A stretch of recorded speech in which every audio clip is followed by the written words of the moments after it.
Today I'm going to show you a super quick and easy way to make an entire fried dinner using recipes from the Great Depression.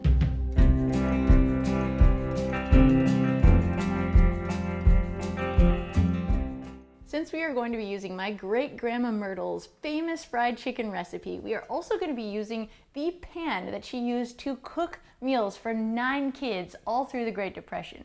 Frying food can be super intimidating. Knowing which oils to use, how to get them up to the right temperature, knowing when your food is actually safely cooked. What's going to take the absolute longest here? First, heating up the oil. So we're going to get that started right away. What kind of oil do we even use for this? Great-grandma Myrtle used lard, and lard is not super readily available, so we can use all kinds of other things like vegetable oil, grapeseed oil, coconut oil. But when we're choosing our oil, there's 2 things to think about. What's going to give us the best flavor and what is going to have a high enough burn point that we can safely cook our food. So that rules out olive oil, which has a low burn point. We need something that is going to be okay to cook above 350 degrees. I'm going to put 3 or 4 cups of oil into the pan, which covers the whole bottom of the pan and gives us a little bit of a frying medium here. That may seem like a ton of oil to use. Yes, it is, but the great thing about this is that we'll be able to reuse the oil as well. Grandma Myrtle used to save her oil in a jar, and we do the exact same thing. You can see there's little floaties in here, and no big deal because this is going to get very, very hot and kill anything that may or may not have resided inside it. Now we need to heat our oil, so we are going to put it on the burner on high and let it get up to 350 degrees.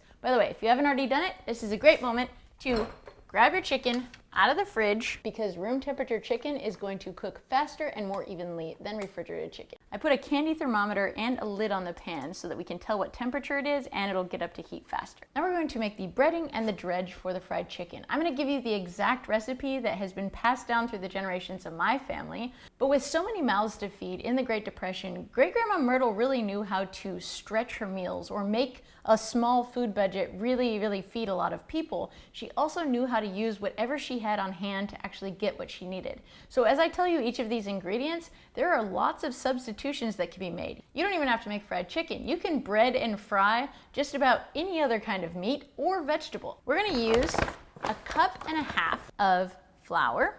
If flour wasn't handy, Grandma Myrtle would use actual breadcrumbs. We're going to use 2 teaspoons of salt. 1, 2. You'll also find that I'm not a very exact or scientific measurer. A teaspoon of cayenne pepper, a teaspoon of paprika. Grandma Myrtle used powdered garlic, but I don't actually have some, so I'm going to use some fried garlic. You can also use onion powder. Like, all of this stuff is pretty changeable. Good enough. We need some white pepper. We need about a teaspoon of that. Great-Grandma Myrtle did not have Crispex in her pantry, but I do, and I really love adding it to my breading. So we're gonna do that. Take about a handful of cereal and put it into a bag. Close the bag and squish it all up. This just makes it a little bit extra crunchy. And we're gonna stir all this up. Now we need our dredge. Myrtle's recipe calls for buttermilk. Super simple hack to make buttermilk when you have only regular milk is to use some kind of acidifier like apple cider vinegar or a lemon to add to your milk to make it curdle. And voila, instant buttermilk. So we've got our breading ready, we've got our dredge ready. Here's a little pro tip. We want our chicken to be room temperature when we go to cook it because then it's going to cook more thoroughly and evenly in the pan. But another pro tip is to use a paper towel to dry the chicken before we actually put it in our dredge and our breading. So we'll get this wet in our fake buttermilk. Then we will dip it into our breading. If you have a paper bag handy, you can actually put your breading and your chicken into the paper bag, close it up, and shake that. That'll help to make sure that all of your chicken gets coated evenly. Once we have these ready to go, we're gonna double check that our oil is between 350 and 370 degrees. A lot of people are really worried about oil splash. You can use a handy little dipper like this to gently set these things in there so you don't have any of that splatter. We wanna fill the pan, and then we want to quickly put on the lid of the pan, and putting this lid on is going to stop this from splattering and splashing all over, so this makes it much more safe It also keeps some of the heat inside the pan so that it makes the whole process a lot more economical. We're gonna cook this for 5 to 15 minutes on each side, or until the chicken is 165 degrees. Then we know that it's perfectly safe to eat. While we wait for that chicken to cook, I am going to start prepping the vegetables that will go in the oil next. You can fry literally any vegetable. I want to make sure not to waste anything that comes out of the kitchen. Stems and onion peels and garlic peels and anything that you cut off a vegetable can be saved in the freezer to be used later on with our chicken bones to make chicken stock. Now it's time to put batter onto our vegetables. So I've put all my batter into this bag, reusing the Crispex crushing bag from earlier, as we've learned. And I'm gonna put all of these veggies into the dredge, get them nice and wet. I'm gonna fish them out, toss them in the bag. The chicken has come up to 165 degrees and the skin is a nice golden brown, having flipped it once. Now ready to take it out. I want to put it onto a drying rack with a paper towel underneath it, and I'm gonna let it sit for 10 to 15 minutes so that all of the excess oil can drain off and so that the chicken can rest and crisp up a little bit more. And that makes it just that much healthier. We are talking about fried chicken though, so let's not try to get too crazy. Here's our veggies that came from the dredge and went into the batter. And now we're going to shake them all up inside this bag to evenly coat them all with the batter. This is where frying in oil can get a little scary because we've got a bunch of little things that we want to drop in, and that's where this little sieve thing, sieve, whatever, comes in pretty handy. And we're just going to kind of shake those down into the oil.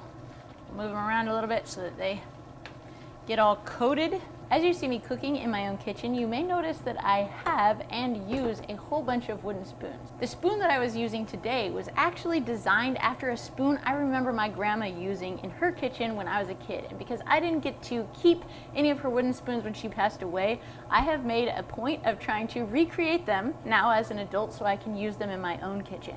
My business partner Josh Nava and I have taught a whole lot of carving classes. The most comprehensive course that we made this year was for Skillshare, the sponsor of today's video. In that course, you'll see me carve this very spoon. You will learn the basics of design, of wood selection, of how to use a very inexpensive and basic toolkit to get the kind of results that you want as you're carving. You'll learn about safety, body mechanics, and simple machines. If you click the link below, you can get a free trial that will give you access to watch not only this spoon carving course, but also all the other courses that Skillshare has to offer, which cover a wide variety of topics. So if you've ever thought about giving spoon carving a try, this is your chance. These veggies are getting crispy, so let's pull them out.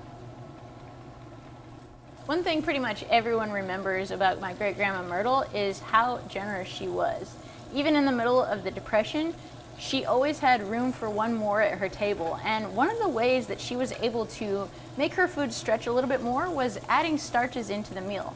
Starches help us to feel more full, so we need less of the meats and the vegetables, those higher dollar value food items. And starches can come in the form of potatoes, of rice, pasta, and so if you're trying to make your food dollar stretch a little bit further, add a few starches in and invite some of your neighbors to sit at your table with you. Great. And fried food. Nothing better. It's so good. Everything is delicious. The tomatoes, okra,